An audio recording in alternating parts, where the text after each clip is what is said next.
I see that picture of Winston Churchill behind you. Would you say, a lot of people I think have said that Donald Trump is sort of like an American Churchill. Do you see him that way?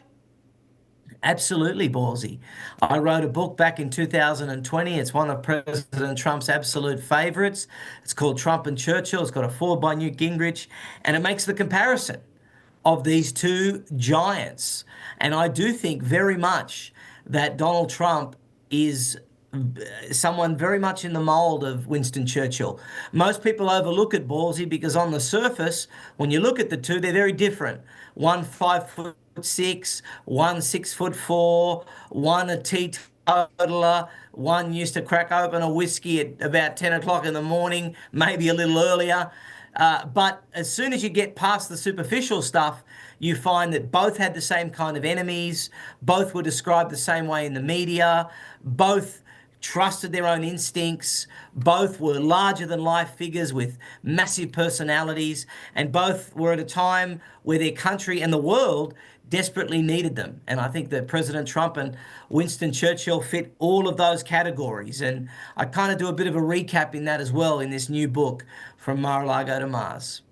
You know, Nick, it strikes me that so many, world leaders, and I kind of use that term pretty loosely, the term leaders at least, they try to make historical figures out of themselves by self-aggrandizing. And you look at someone like Trump or like Churchill, and these are figures that are true historical figures, true larger-than-life figures, and they do it not by making themselves larger. And granted, President Trump has plenty of experience self-aggrandizing, but that's not what's made him so popular with the American people. It's the fact that they're willing to actually sacrifice and work for us and do things on our behalf, and not, as you said earlier, just put on the trappings and the costumes of it.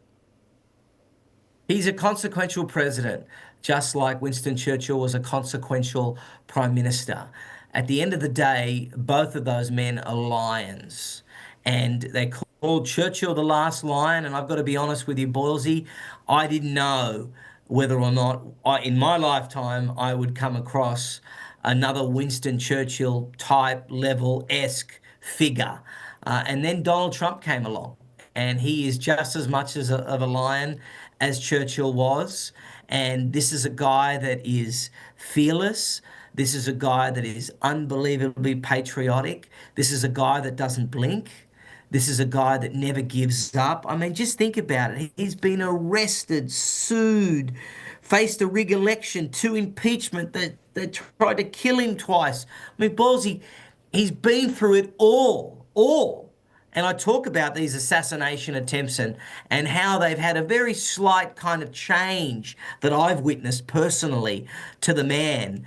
I mean, it is what we saw last year with this election, what we're seeing right now as the second term starts unfolding. This is a very, very special guy who stands up for the American people that have been long neglected and ignored by the political elite. This is somebody that is going to end the long globalist nightmare. Politics used to be downstream from culture. Now culture is downstream of politics. And the reason for it, Boylesy, is President Donald J. Trump. He's the man that made that change. He's changed, in fact, the way people think, the way people speak, the way people act. No president has had such a profound impact on the culture in modern history. The last one I can think of is Lincoln. But, I mean, it's really quite amazing what President Trump has managed to do. No, the dude's an absolute cultural phenomenon. I mean, you look, even Obama, who was like the cool president because he went on with Ellen DeGeneres, the kids who liked Obama in high school, they were still nerds. It wasn't the jocks out there like Barry, that wasn't happening. And the same was true for Bush. And Bush was the guy who had like the you could have beers with me vibe about him, or at least that's how they tried to sell the dude. But Trump, you're right. I mean, the guy's an absolute cultural phenomenon. And maybe it's because he is, he was before he got into the White House, but I think it goes beyond that. I mean, when you watch the guy, he is entertaining. The man is funny to watch. Literally, anytime the guy's doing a press conference, it's worth turning on the TV. One American News for you at home, we always run them, so you could watch the guy just talk. It is so fun. He's probably more entertaining than I am. Folks at home, just turn this off and watch some. No, don't do that. Keep watching this. This is entertaining too.